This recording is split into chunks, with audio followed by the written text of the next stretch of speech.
اعوذ باللہ السمیع العلیم من الشیطان الرجیم بسم اللہ الرحمن الرحیم ربنا آتنا فی الدنیا حسنۃ وفی الآخرۃ حسنۃ وقنا عذاب النار۔ عزیز طلبہ السلام علیکم ورحمۃ اللہ وبرکاتہ۔ شرح المدوم کتاب حج درس نمبر 450 میں عمرہ مفردہ کے وجوب کا بیان آنے والا ہے۔ حج کے تفصیلی احکام 7 فصلوں میں بیان ہو چکے ہیں۔ خاتمہ میں عمرہ مفردہ کے وجوب کو ذکر کرنا چاہتے ہیں۔ عمرہ مفردہ کا معنی اور مفہوم اور عمرہ تمتع میں سے فرق بیان کیا جائے گا۔ وجوب عمرہ کی تعداد اور شرائط بیان ہوگی، متعلقہ مسائل اور فروعات ذکر ہوں گے، روایات اور احادیث کا تذکرہ ہوگا، عبارت کی تشریح اور تطبیق بھی پیش کی جائے گی۔ کتاب حج کے خاتمہ کے عنوان سے عمرہ مفردہ کے احکام پر گفتگو کرنا چاہتے ہیں۔ عمرہ بھی حج کی مانند واجبات میں سے ہے۔ جب اس کے وجوب کی شرائط موجود ہوں تو حج کی مانند یہ واجب ہے۔ عقل، بلوغ، حریت اور دیگر شرائط جن میں استطاعت ہے اور تمکن مالی اور بدنی ہے تو پھر اس پر عمرہ واجب ہو جاتا ہے۔ عمرہ کی 2 قسمیں ہیں، عمرہ تمتع اور عمرہ مفردہ۔ عمرہ تمتع تو حج کے ساتھ مربوط ہوتا ہے، جبکہ عمرہ مفردہ مستقل عبادت ہے۔ یعنی کہ عمرہ تمتع اس صورت میں واجب ہوتا ہے کہ جب حج اور عمرہ دونوں کے لیے استطاعت موجود ہو، جبکہ عمرہ مفردہ مستقل عبادت ہے، حج کے بغیر بھی یہ واجب ہے۔ فقط اس کے لیے استطاعت ہو تو یہی واجب ہو جاتا ہے، اگرچہ حج کی استطاعت موجود نہ ہو۔ تو حج افراد اور عمرہ مفردہ 2 مستقل عبادتیں ہیں، ایک دوسرے کے ساتھ مربوط نہیں ہیں۔ اگر اہل مکہ میں سے کوئی شخص فقط ایک پر استطاعت پیدا کر لیتا ہے تو اس پر وہ واجب ہے، بے شک دوسری واجب نہ ہو۔ عمرہ مفردہ زندگی میں ایک مرتبہ واجب ہوتا ہے، جسے عمرہ اسلام کہا جاتا ہے، اور عمرہ مفردہ اس وقت واجب ہوتا ہے جب اس کے وجوب کی شرائط موجود ہوں، اور یہ فقط اہل مکہ کے لیے ہوتا ہے۔ جو لوگ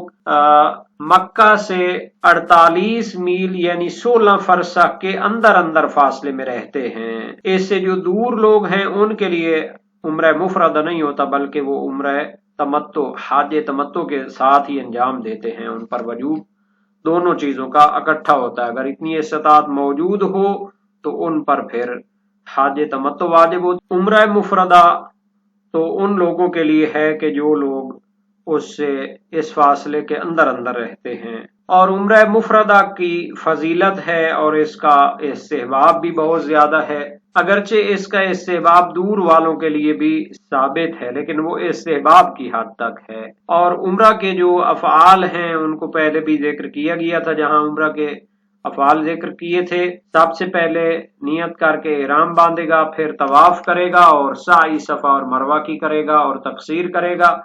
اگر عمرہ مفردہ ہے تو تقصیر کے بعد طواف النساء اور نماز طواف بھی واجب ہوتی ہے۔ عبارت کو دیکھتے ہیں، فرمایا خاتمۃ تجب العمرۃ علی المستطیع الیہا سبیلا بشروط الحج وان استطاع الیہا خاصۃ الا ان تکون عمرۃ تمتع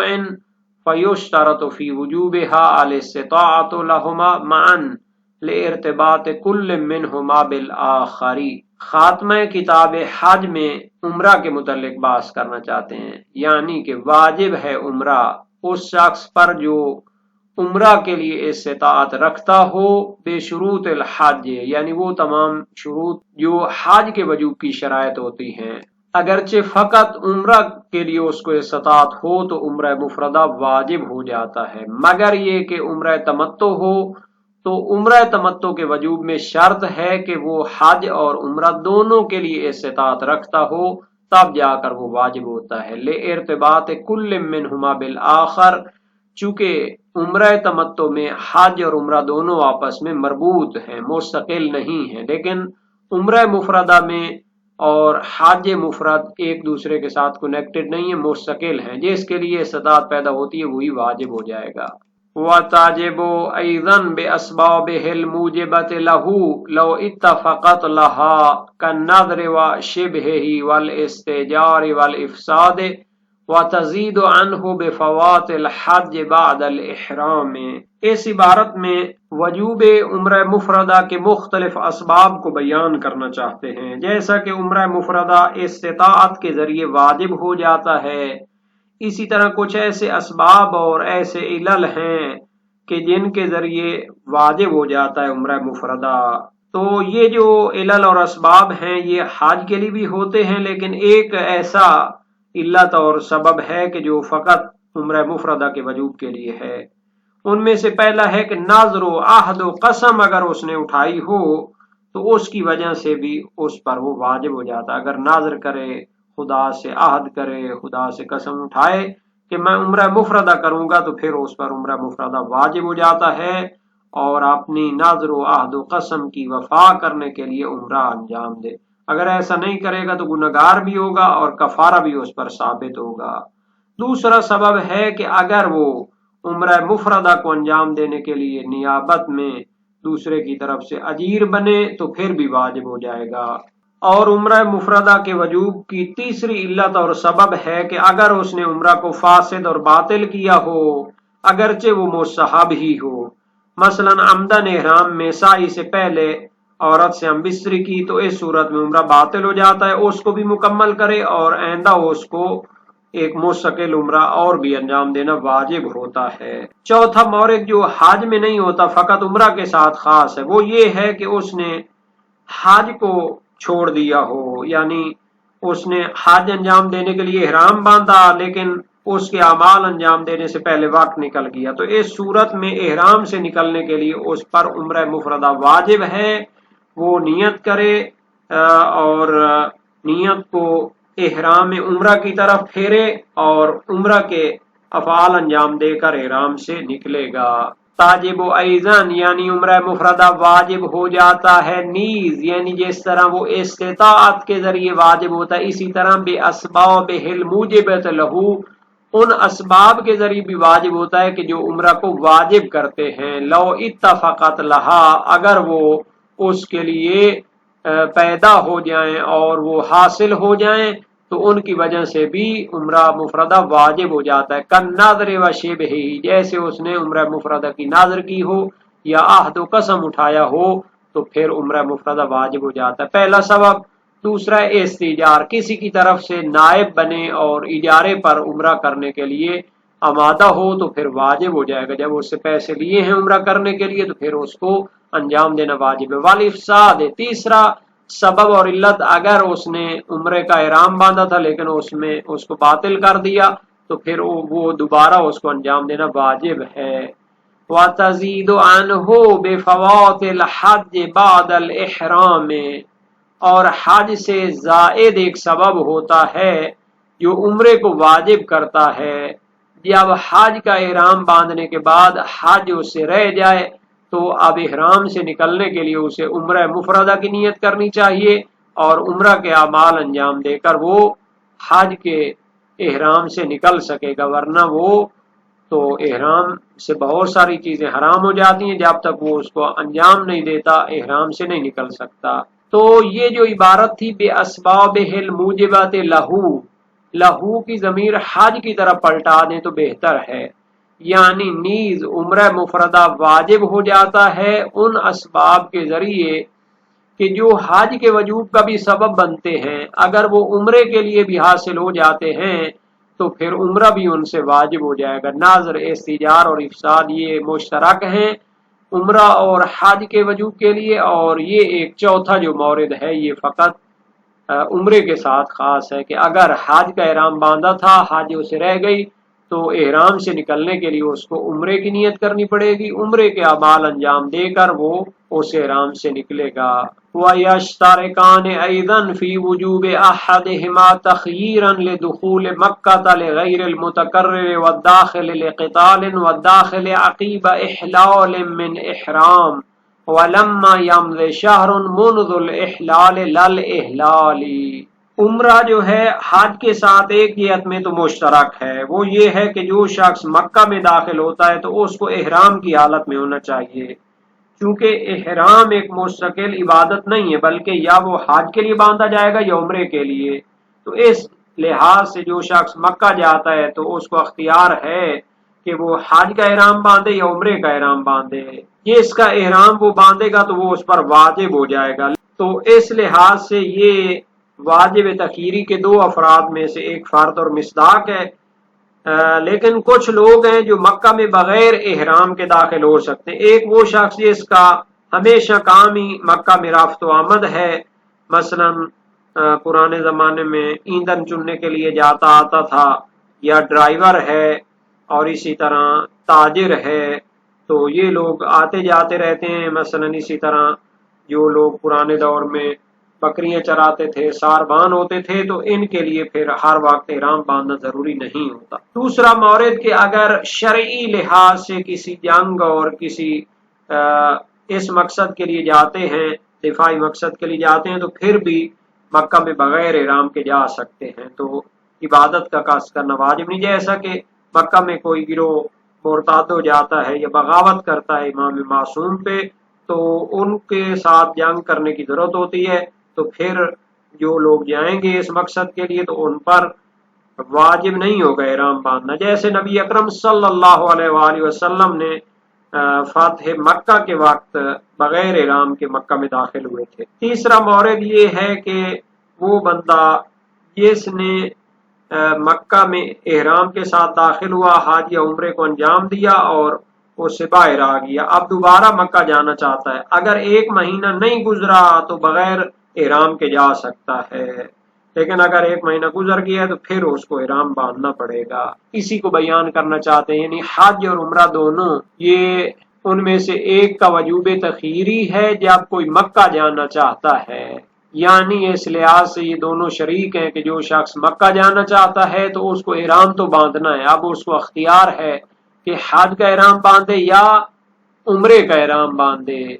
لیکن کچھ لوگ ہیں جو مکہ میں بغیر احرام کے جا سکتے ہیں، لغیر المتقرر، اگر تو وہ بار بار آتا جاتا ہے تو اس کے لیے تو پھر احرام واجب نہیں ہے، لیکن اگر متقرر نہیں ہے، بار بار آتا جاتا نہیں ہے مکہ میں، تو اس کے لیے احرام باندھنا ضروری ہے۔ والداخل لقتال، اور اسی طرح وہ شخص جو جنگ اور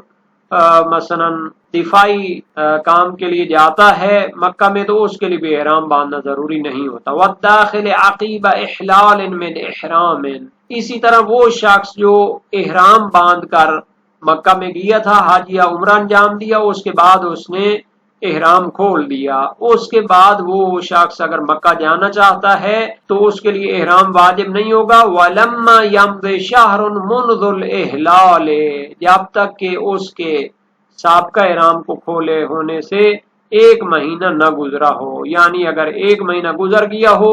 تو پھر اس کو دوبارہ احرام عمرے یا حج کا باندھنا پڑے گا۔ لل احلال، یعنی کہ اس کے احرام اتارنے سے 1 مہینہ نہ گزرا ہو، نہ کہ اس کے پہلے احرام باندھنے سے لے کر 1 مہینہ اگر گزر چکا ہو تو پھر بھی اس پر دوبارہ احرام باندھنا واجب ہے، حالانکہ اگر احرام اتارنے کے وقت کو لے تو ابھی 1 مہینہ نہیں گزرا، تو معیار سابقہ احرام باندھنے کے وقت سے نہیں ہے 1 مہینہ گزرنا، بلکہ احرام اتارنے کے وقت سے 1 مہینہ گزرنا معیار ہے۔ احلال اس ہے گول ہے کے ساتھ ہو تو یہ احرام باندھنے کے معنی میں ہوتا ہے، اور احلال اگر ہے حلوے والی کے ساتھ ہو تو اس کا معنی احرام اتارنے کا ہوتا ہے۔ تو معیار یہ ہے کہ اگر پہلے اس نے حج یا عمرے کا احرام باندھا تھا اور اس کے احرام اتارنے سے 1 مہینہ نہیں گزرا تو وہ دوبارہ بغیر احرام کے جا سکتا ہے، لیکن معیار احرام سابقہ باندھنے کا وقت نہیں ہے۔ یہاں تک عمرے کا وجوب کا تعلق ہے، جب استطاعت وغیرہ حاصل ہو جاتی ہے شروط حج کی طرح تو عمرہ 1 مرتبہ زندگی میں واجب ہوتا ہے، اس میں کوئی اختلاف نہیں۔ قرآن کی آیت بھی موجود ہے، وَأَتِمُّ الْحَجَّ وَالْعُمْرَةَ لِلَّهِ، سورہ بقرہ آیت نمبر 196۔ صحیح معاویہ بن عمار بھی ہے امام صادق علیہ السلام سے، العمرۃ واجبۃ علی الخلق بمنزلۃ الحج علی من استطاع، لأن اللہ تعالی یقول واتموا الحج والعمرۃ للہ، فسائل وشیہ باب اول ابواب وجوب الحج، حدیث 5، یعنی عمرہ بھی مخلوق پر واجب ہے حج کی طرح جو بندہ استطاعت رکھتا ہو، اس آیت سے بھی اس کو سمجھا جاتا ہے۔ صحیح زرارہ بن عیون کوفی جلیل القدر سکراوی امام باقر علیہ السلام سے، العمرۃ واجبۃ علی الخلق بمنزلۃ الحج فإن اللہ تعالی یقول واتموا الحج والعمرۃ للہ۔ اس طرح اور بھی روایات اس مطلب پر دلالت کرتی ہیں۔ جو فقط عمرے کے لیے استطاعت رکھتا ہو تو عمرہ مفردہ اس پر واجب ہوتا ہے، اور عمرہ مفردہ کے وجوب میں شرط نہیں ہے کہ اس کے ساتھ حج کی استطاعت بھی ہو، بلکہ فقط عمرے کی استطاعت آ جائے تو واجب ہے، جیسا کہ فقط حج مفرد کی استطاعت آ جائے تو وہ واجب ہے۔ یہ اس مسئلے میں مشہور تر اور بہتر قول ہے، چونکہ جو روایات آئی ہیں ان میں عمرہ مفردہ اور حج مفردہ میں آپس میں ارتباط نہ ہونے کو سمجھا جاتا ہے، بلکہ ان میں تو ایک سال میں بھی ان کو انجام دینا کی دلالت نہیں ہے، اس سے سمجھا جاتا ہے کہ یہ دونوں مستقل واجب ہوتے ہیں۔ ہاں شہید ثانی نے ایک قول نقل کیا ہے کہ ان میں سے ہر ایک واجب نہیں ہوتا مگر جب دوسرے کی استطاعت ہو، اور تیسرے ایک گروہ نے تفصیل دی ہے کہ وہ حج کو تنہا واجب کرتے ہیں لیکن عمرے مفردہ کے وجوب میں استطاعت حج کو بھی شرط قرار دیتے ہیں، اور یہ شہید اول کا دروس شرعیہ میں نظریہ ہے۔ یہ تو عمرہ مفردہ کی بات ہے، جبکہ عمرہ تمتع میں شک نہیں ہے کہ اس کا وجوب استطاعت حج کے وجوب کے ساتھ کنیکٹڈ ہے اور دونوں ایک دوسرے کا جز ہیں، اور اس پر تمام فقہاء کا اتفاق ہے۔ اور جہاں تک مکہ میں بغیر احرام کے جانا حرام ہے تو اس میں کوئی اختلاف نہیں ہے، سوائے چاند ایک افراد اس سے استثناء کیے گئے ہیں، روایات بھی اس پر دلالت کرتی ہیں۔ صحیح محمد بن مسلم سقفی کوفی جلیل القدر سے کراوی امام باقر علیہ السلام سے حل يدخل الرجل مکہ بغیر احرام قال لا الا ان يكون مريضا او به بطن، یعنی کیا کوئی شخص بغیر احرام کے مکہ جا سکتا ہے؟ فرمایا نہیں مگر یہ کہ وہ مریض ہو یا اس کے پیٹ کو کوئی بیماری ہو۔ وسائل وشیہ باب 50 ابواب الاحرام میں ہے، اور یہ معنی صحیح عاصم بن حمید جلیل القدر سے کراوی امام صادق علیہ السلام سے روایت کی یدخل احد الحرم الا محرما،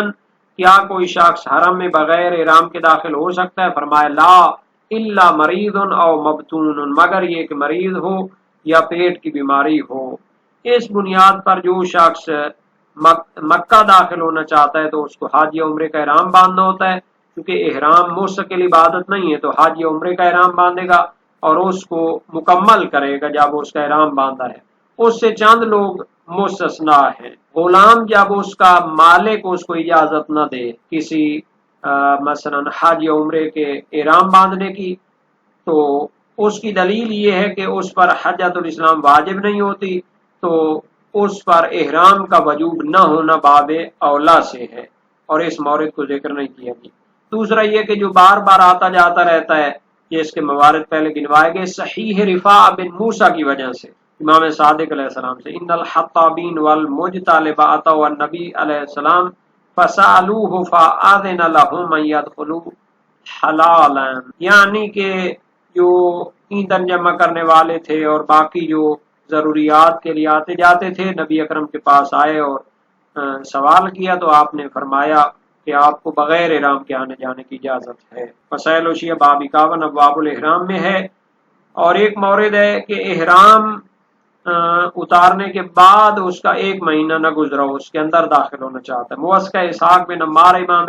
ابو الحسن کاظم علیہ السلام سے عن المتمتع یجیء فیقضی متعته ثم تبدو له الحاجہ فیخرج الى المدینہ او الى ذات العرق او الى بعض المعادن قال یرجع الى مکہ بعمرہ ان کان فی غیر الشہر الذی تمتع فیہ لأن لكل شہر عمرہ وهو مرتہن بالحج۔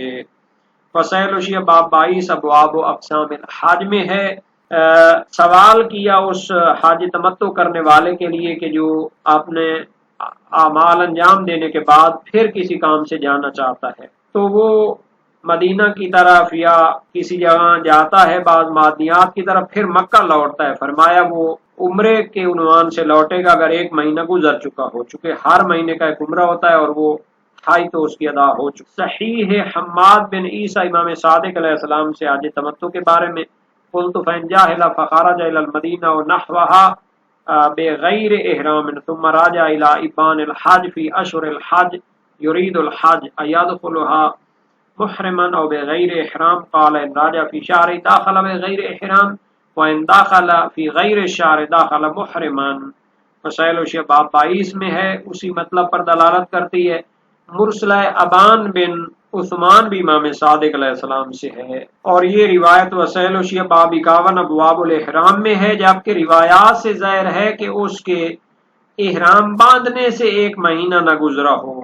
جبکہ شہید ثانی نے فرمایا تھا کہ اس کے احرام اتارنے سے 1 مہینہ نہ گزرا ہو۔ اور تیسرا مورد ہے کہ جب وہ جنگ کے لیے جاتا ہے تو بغیر احرام کے جا سکتا ہے، جیسا کہ نبی اکرم صلی اللہ علیہ وآلہ وسلم نے فرمایا، اور یہی مشہور اصحاب شیعہ سے منقول ہے، لیکن صحیح معاویہ بن عمار میں منقول ہے،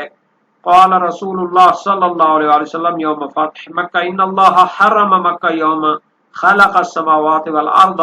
وهي حرام الى ان تقوم الساعة لم تحل لأحد قبلی ولا تحل لأحد بعدی وَلَمْ تَحِلِّ إِلَّا سَاعَةً مِّن نَّهَارٍ وسائل وشیہ باب 50 ابواب الاحرام حدیث ہفتون کہ آپ نے فتح مکہ کے دن فرمایا اللہ تعالیٰ نے خلقت آسمان و زمین کے دن سے مکہ کو حرام قرار دیا، یہ حرام یہ ہے، کوئی شخص اس کی عادت حرمت نہیں کر سکتا یہاں تک کہ قیامت آ جائے، نہ مجھ سے پہلے نہ بعد میں کسی کے لیے حلال ہوگا، صرف میرے لیے اسی ساعت یہ حلال ہوا ہے۔ تو اس سے سمجھا جاتا ہے کہ باقی لوگوں کے لیے اس عنوان سے بھی حلال نہیں ہوگا۔